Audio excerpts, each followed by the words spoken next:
is Tyler Sexton, and I am actually a physician. I graduated medical school in June of 2010, and I am specializing in pediatrics and in hyperbaric medicine. And my goal, I have cerebral palsy, and I've had 16 surgeries, and my goal is literally to tell people that you only handicap yourself by choice, and that that there is a purpose, and that God loves you, and there's a bigger picture than just a simple cure of medication, that there is a spiritual and an emotional aspect to that. And so I am invested in children, in these lives of these kids. Well, I think at an early age I noticed there was something obviously wrong. I couldn't sit up like the other kids or walk normally like the other kids. But I think that immediately with 80% of my life my back was on a gurney, and I had known something was different, and then I also had learned that the only way I would survive some of these things would be through the grace of God. So I knew there was something obviously wrong with me, but my parents did a great job about making me be normal, or to be seen as normal. And I think the real moment that I realized that there was something wrong with my legs is I was coming home from preschool one day, and I was sitting there, and I had asked my mom what was wrong with my legs. And I was a huge Sesame Street character fan, and Mom was waiting for that day to come, and she didn't really know how to respond to that. And she said, "Why don't you go ahead and take a nap, and I'll tell you about it when you get back up." And so I took a nap, and she took Bert, my favorite character, and she cut both of his arms off with a butcher knife. And of course I woke up that day, and she said, "Oh my God," and I said, "Oh my gosh, what happened to Bert's arms?" And she said, "Well, Bert got in an accident, and both of his arms were lost in this accident. And that doesn't mean that he couldn't be Ernie's best friend and hang out with the Sesame Street gang, but there was something different about him, and that he was handicapped."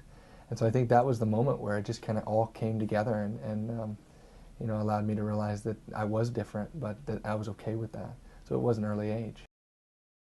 When you know you're going to have this little boy, what do? The first thing you do is you decorate the rooms in footballs and basketballs, and my husband loved to play basketball. He was very athletic. You dream about all these activities that you're going to do with your boy.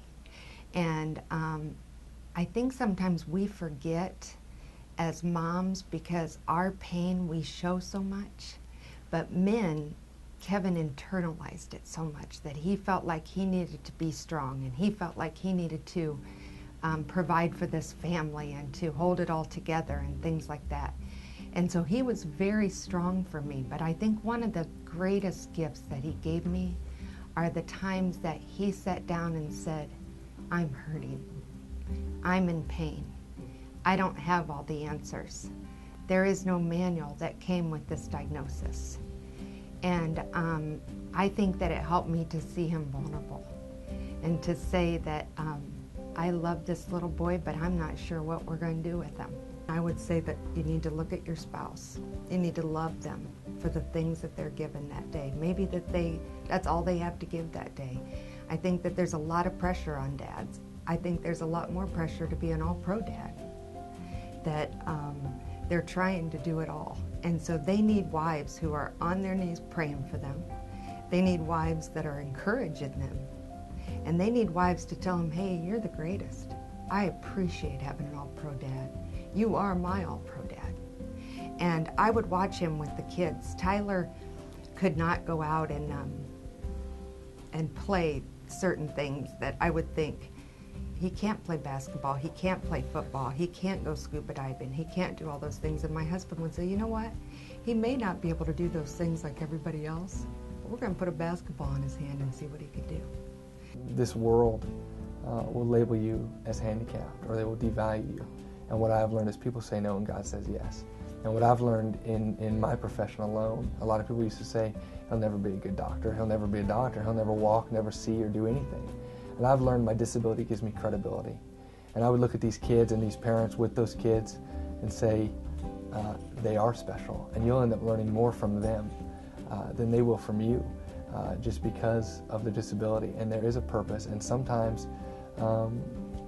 I thank God for cerebral palsy, because it has brought me closer to my walk with Him. It's taught me to truly rely on something greater, and that's been Christ. And I think that, I'm not saying it's easy, and I'm the first one that can say, I know how you feel and mean it. I've been there and I can understand. But I'd also say that God shows up in an amazing way. And I've always said you have to walk the rocks to see the mountain view. And there's going to be rocks. We know that. And you might be living in a valley or a rocky place right now, but you'll be amazed at what rocks you're walking that all of a sudden God turns into a mountain view. And that's what cerebral palsy has been to me. And in a lot of ways, that's what your disability may turn into being. Or it might bring your family together in a way that you never could imagine.